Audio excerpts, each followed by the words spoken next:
Friends, மிக விரைவில் செய்யக்கூடிய இந்த தக்காளி ரசம் மிக டேஸ்டியாக இருப்பதோடு மிக ஹெல்த்தியாகவும் இருக்கும். தக்காளி ரசம் செய்வதற்கு 2 ஸ்பூன் மிளகு, 1 ஸ்பூன் ஜீரகம், 4 பல் பூண்டு, நாம் பூண்டை தோலோடு சேர்த்து கொள்ளலாம். கறிவேப்பிலை, நாம் 2 தக்காளி பழத்தை 2ஆக நறுக்கி சேர்த்து விடலாம். நாம் இவை அனைத்தையும் நன்றாக அரைத்து எடுத்துக்கொள்ளலாம். ஃப்ரெண்ட்ஸ், இப்படி நன்றாக அரைத்து இதனுடன் 1 டம்ளர் தண்ணீர் கலந்து வேறு பாத்திரத்தில் மாற்றிவிடலாம். நாம் அரைத்த தக்காளி சாறுடன் 1/2 ஸ்பூன் மஞ்சள் பொடி, 1 ஸ்பூன் ரசப்பொடி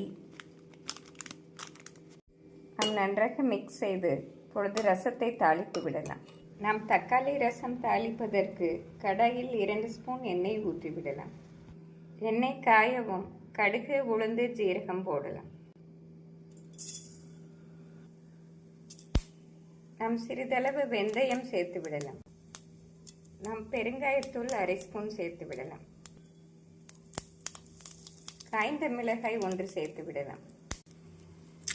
கறிவேப்பிலை சேர்த்து விடலாம். நாம் இப்பொழுது அரைத்த தக்காளி விழுதை சேர்த்து விடலாம்.